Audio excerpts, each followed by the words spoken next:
Hello and welcome to Oddsock Comics. It's been a while, but I'm back. This is my new comic book day haul for Wednesday, November 6th.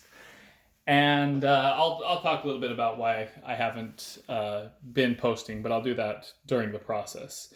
And I want to dig right into it. I've got a mixture of books, including one book from a mail call. So I'll start out with my favorite read of the week, which was Daredevil number 13. Now, I thought this was an excellent book. The character, you have this mixture of like vulnerability and absolute terror from Kingpin that's really brought out. They really develop him into becoming an evil guy, truly evil in the way that you want Daredevil there to fight back. You get an establishment of what's going on in the city. Very cool, very much engaging me in the story further. Like all the characters involved, including a good villain, a villain who is interesting and villainous. He's not too sympathetic. It's fantastic. Really enjoying this. Great job, Chip Zdarsky, writing it. Interior art is great. Really like the way that they're showing Daredevil's powers as he's training with Elektra. Very cool stuff going on in this book. So this was my favorite read for the week. Definitely a recommend. All right, now for the worst book of the week. I'm really regretting my early comic book decisions to go with Batman. It was so good at the beginning, back in issue 26, 27, 28, the war of jokes and riddles, that kind of stuff. That was pretty good. But oh my goodness. Okay, so I've got this in the bag. I'm going to pull it out because it's an acetate cover, and I guess spoilers, I guess. But I'm going to talk a little bit about this. So first of all, I love acetate. I'm a plastics guy. I work with plastics. I'm very familiar with, if this is true acetate, as in cellulose acetate, the kind of acetate that usually when they talk about acetate, that's what they're talking about, is cellulose acetate. Really cool old plastic. It was the original plastic of Legos. It's used in really high-end sunglasses, like if you ever hear about acetate frames. The reason that it's so cool is it's very silky, it's very natural feeling. Cool plastic, and I love that they use it. They used it in film production and a whole bunch of other stuff. It's an old plastic, I love it. But this has the acetate cover, and then you get the surprise behind there. Thomas Wayne is behind it all. Who would have thought that first Bane has the extremely complex master plan requiring him to be defeated, and then Batman has this supremely complex master plan allowing Bane to defeat him. But really, it's all been orchestrated, both of them, by Thomas Wayne. Who would have thought? I mean, this is honestly the best thing about this issue, is that we're only 3 away from getting done with Tom King, and oh my goodness, I cannot wait.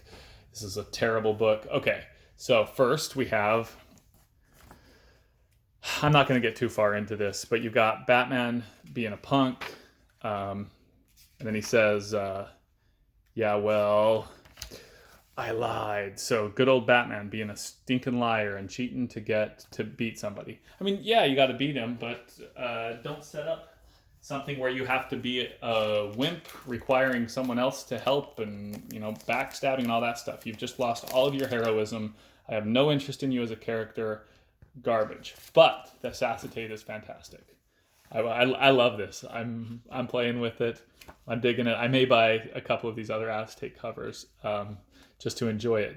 Now, I've heard the first acetate cover that I knew about was going to be Vampirella. I think that's out next week, Vampirella number 6. Very much looking forward to that, because that's a book that I actually want to read. It's an Artgerm cover in acetate. Very excited about that. But I'm digging these acetate covers. Pretty sure that it's not something. I mean, it's a special cover. I'm pretty sure they're losing money on printing these because that is not an easy process, and it's not a cheap way to do a book. Oh well, acetate covers, cool stuff. Okay, next up I have, I tried to read this, went and looked inside, didn't really get into it. So I bought it because it's an Artgerm cover. I love the Artgerm cover. This is one of the best Artgerm covers out there. I love this. Magic. Great cover. But I started to read the inside of it. The art is trying to look like Bill Sienkiewicz, and that's fine. But I didn't really like the art style inside. Uh, Sienkiewicz, as much as he's an interesting artist, as a person, I can't stand him, and so anything that kind of reminds me of him has an automatic off-putting kind of attitude to it. Whatever. And so I tried to read it a little bit. It was kind of moving slow. I didn't even bother finishing. I got it for the cover. We'll leave it there. So I didn't read the inside. Let me know if I missed out something and I should go back and read it. I can always do that. But for now, just going to put it in its Mylar, have it look really nice on the wall. Enjoy that Artgerm cover. All right, next up, Savage Avengers. I like this one as well. I like Conan, and I like him way more than I expected. And this has a cool play back and forth with, Conan is a big part of it at the end. You've got Brother Voodoo, who's with the dude, and you've got Elektra fighting some people off, and you've got Doctor Strange. I've never really read much Doctor Strange, but from what I've heard, as a comic book character, he's extremely powerful, and they kind of dumbed him down and depowered him for the movies, because otherwise it just wouldn't be that interesting. But so they kind of, I don't know, they played a little bit of that out here. Elektra's fighting like crazy, and he's sitting there calm, and just a transmission of himself, and he does a little something to help her out, and it's nothing for him, but she's fighting and doesn't really want his help either. But anyway, kind of an interesting little piece there that, trying to get a little bit more about Doctor Strange. I don't think I'm ever going to read Doctor Strange, just not my thing, but he's showing up in this as well. We'll see where that goes. Enjoying it. I'll keep picking up the next few issues. All right, Immortal Hulk number 26. I was very excited about this book, and I would give this a recommend, but there's a couple of things that really stood out to me. And I kind of want to go in depth on this a little bit, because I think that this speaks more to the complexity of the political situation that we're in, especially in the US, probably, it's a little bit more global, because it has to do with things like climate change and other, globally impacting policies and things. But this is so interesting. So you have the Hulk. Yeah, it's actually Bruce Banner.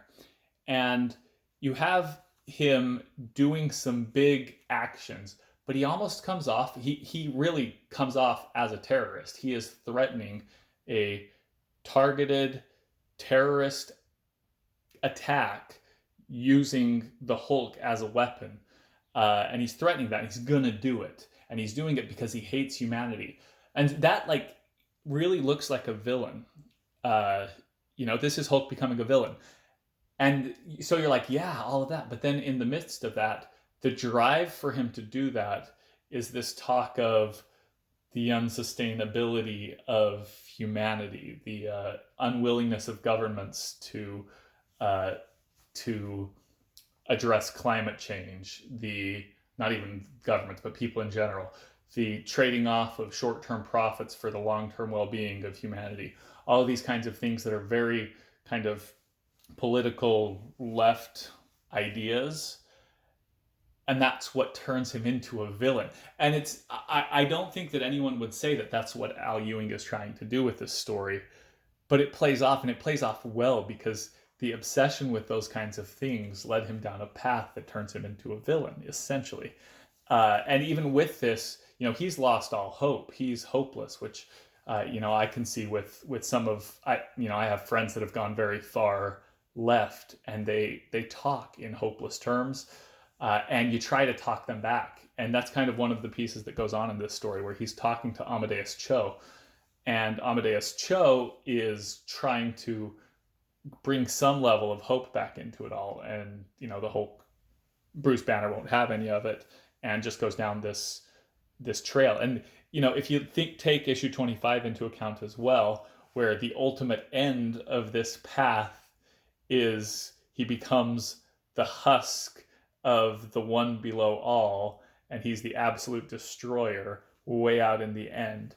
If you think that that's where this is leading him down, this is almost a message that having no hope and this obsession with these kind of leftist ideas ultimately leads you to becoming the worst thing possible. Absolute destruction. Very interesting. I don't think that's the intent at all, but I kind of like it if it plays out that way, the way that it's playing out. Now, a couple of other things.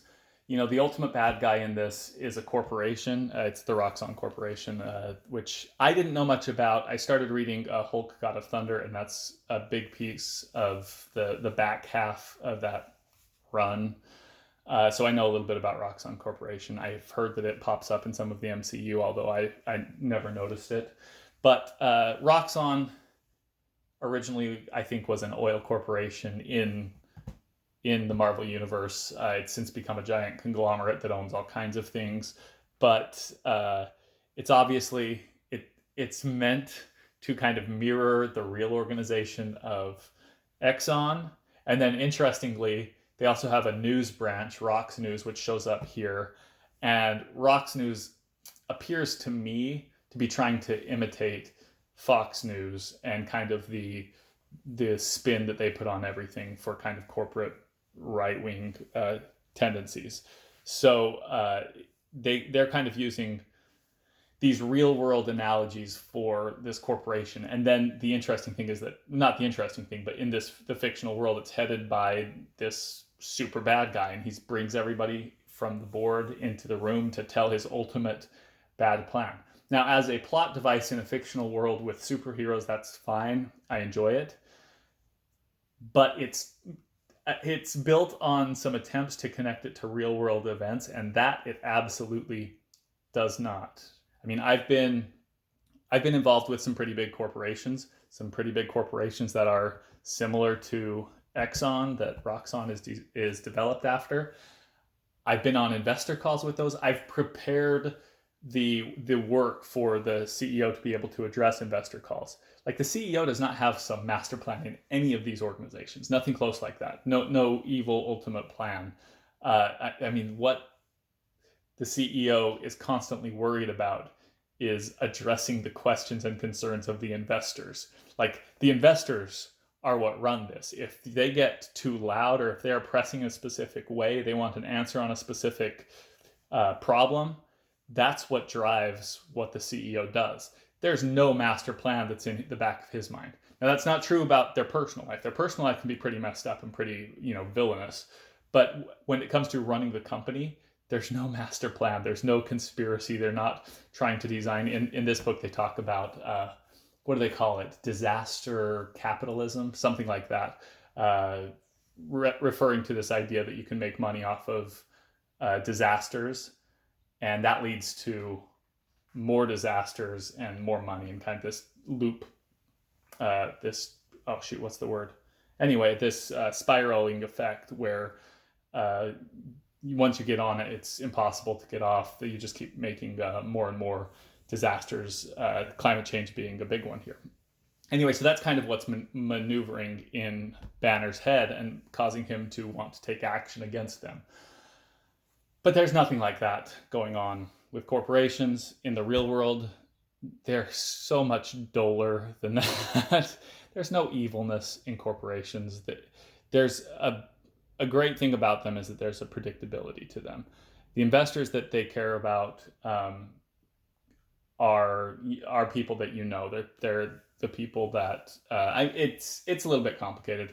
Some of you guys probably have either been near it or talked about it, but you know what I'm talking about. The people that are asking the questions in these investor calls are people who just want the company to do what it says it's going to do. They don't want some backwards plan. They just want it to be predictable, to give the returns that they're expecting, to not do anything unexpected. So there's no desire, there's no incentive to do anything evil. That's not something that benefits these people in their corporate life. In their private life, there may be, and they do bad stuff all the time. But anyway, Immortal Hulk. I will continue reading it a couple more times. I'm a little bit concerned that they're going to be very anti-corporate. Whatever, we'll see. And I kind of want to see if this kind of left-leaning rhetoric is what ends up, turning Banner into this husk without hope. That would be so funny. I mean, it's not what typical comic books do. But you can't. That's the kind of story that talks to people. That's something that you understand. If you lose hope, you become a bad person. That's kind of an understanding of humanity. Very easy to fit into these stories, and they use this leftist ideology to lose hope. Very interesting. I don't know. We'll see where it goes. Okay, now I'm into a back issue. I picked up Miracle Man #1. I was reading a little bit about it. It's Alan Moore. Heard it's a very interesting kind of dark story. Was very interested in reading it. Was hearing about all the trouble that they had to reprint it. I saw a copy for like $8 on eBay, shipped. So it's like, for $8, I'll pick it up. I'll read it now. See if it's something that I want to keep going with. Haven't read it yet. Just opened it this afternoon. So that was a mail call, not at the comic shop, but still happy to have it. Okay, now I've got 2 independents. Punchline #9. Still loving this book. Honestly, it doesn't sell a whole lot of copies, maybe 4,000 or 5,000 total. So it only sells a few thousand copies. Not anything spectacular. Far better than what it's going at. Go get this book. Pick up the back issues. Pick up the trades. It's worth it. It's a fun book, and I hope that the guys that create it get to keep going with it. That it's enough of a payoff for them to keep making it, because it's way more fun than I expected. Some really cool stuff. I mean, a couple of interesting things. It kind of fits the modern sensibilities. All of the superheroes seem to be women, which is whatever. But at the same time, they're kind of sensitive to a couple of things. They are, they don't hide their secret identity from their family. That's one of the things that comes out here, and the way that they express it, it's all supportive families and things like that. It's interesting. It's a different take, but it kind of works, and you kind of think about that, like, oh wow, every time Spider-Man shows up, you disappear. I bet you're not Spider-Man. No, I mean, this one, it's like, we notice that you're gone all the time. A little bit more realistic, kind of fun, still cool superpowers. Anyway, love it. Still reading Punchline. That's #9, one of my favorite books. And then I picked up Undiscovered Country. And I don't know exactly what's going on in this book. I'm a little bit, I don't know where it's going. They walled off the US 30 years later. Some people come back in, and it's a bit of a wasteland. But so it is outside as well. So this could go a lot of different directions. I'll pick up book 2.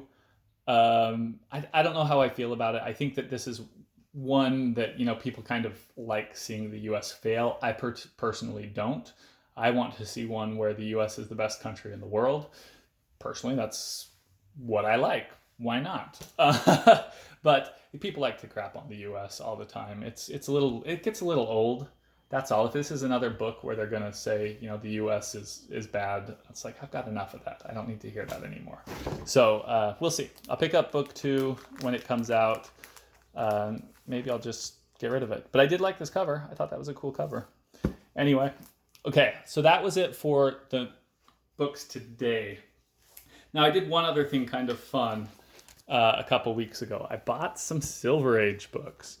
And these aren't special. They're not big books or anything. They're not even in great shape. I just love the Silver Age books.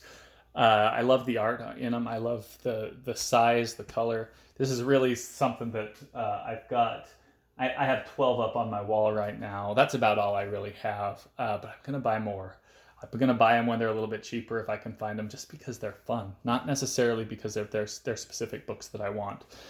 But anyway, so I got Green Lantern number 32. I think this is the oldest one I got. Green Lantern 63. This one's in really bad shape. You can see some watermarks and stuff. This one's also in really bad shape. Justice League 62. And then this one also in bad shape, but I love it. Spider-Man number 33. So that is just a cool, this is, the superhero getting water dumped on his head, the ultimate kind of early Spider-Man story. Love this cover.